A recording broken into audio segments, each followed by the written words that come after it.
ofte, hvor meget lim skal man bruge, når man laver eyelash extensions. Jeg plejer at sige, at man skal bruge så lidt som muligt, og især når man doserer lim om på Jade Stone eller Crystal Stone, eller hvis man bruger Flower Glue Palette. Lige meget hvad vi bruger, det er meget vigtigt, at vi bruger ikke alt for meget lim. Fordi lim, det er damper, og damper, det er det, der udvider allergi. Og derfor, når man arbejder med eyelash extensions, så skal man bruge bare en enkelt lille dråbe ad gang. Lige så snart vi er færdige med at arbejde med den lille dråbe. Og hvad betyder færdig? Færdig, det betyder, når dråben har ligget om på stien i cirka 15-20 minutter. I sommerperioder, det kan være bare 10-15 minutter, fordi lim den hærder sig meget hurtigere.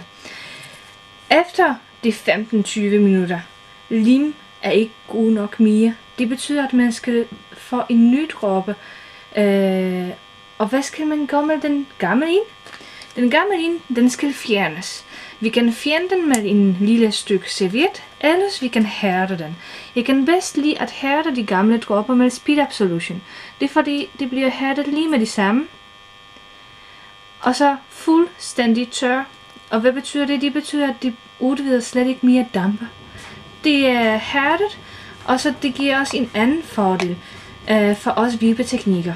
I kender det helt sikkert rigtig godt, når vi arbejder med lim, så vender vi rigtig hurtigt, så vi vender sig rigtig hurtigt til det her bevægelse, at vi kommer lige nøjagtigt i den her sted. Men efter 20 minutter, når vi har gjort det rigtig mange gange, så vores hjerne vil stadigvæk komme tilbage til den her område. Hvis vi hærder den gamle dråbe, flytter vores Jade Stone, og så kommer man en ny ind.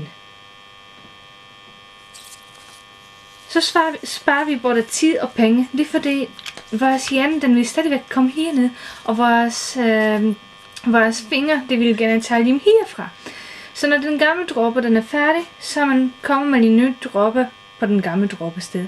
Og vi skal huske at altid fjerne eller hærde den gamle ind, så det udvider ikke mere damper. Hvis man arbejder med Flower Glue Palette, man laver det på fuldstændig de samme måde. Man kommer med lim ind i hulen. Jeg anbefaler bare at komme lidt mere i Flower Glue Palette. Lidt mere, det betyder ikke, at man skal komme rigtig meget på, men det betyder, at lim skal komme lidt over blomsten overflade. Så lad os give en dråbe mere. Sådan. Lim damper kun på den øverste del af dråben, for det er hele vej omkring der er silikonen.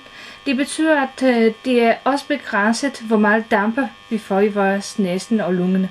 Så det er også bedre, end hvis vi kommer med kæmpe kletter af lim på Jade Stone eller nogle andre limbeholder. Jeg anbefaler at bruge 3, 4, måske 5 dråber i løbet af en eyelash extensions behandling. Alt afhængig af hvor lang tid vi arbejder med eyelashes, og hvilken luftfugtighed og temperaturen har vi i rummet. Det må i hvert fald ikke være længere end 15-20 minutter i gang med en enkelt dråbe. Endnu hurtigere vi skifter vores dråber, det vil sige hvis vi holder øjnene med tiden, og vi skifter dråben hver gang efter de 15 minutter, så er vi faktisk mere effektive, fordi lim hærder sig bedst på eyelashes i de første 15 minutter, og den virker allerbedst i de 15 minutter. Bagefter den begynder at være en smule mere tyk, en smule mere langsomt, og det påvirker vores arbejdstempo og vores arbejdstid. Så husk at skifte din dråbe hver 15-20 minutter, og så påfør ikke særlig stor dose i gang. Damper, det er ikke noget, der er sundt for os, så vi skal huske at fjerne dråben lige så snart vi er færdige at arbejde med den.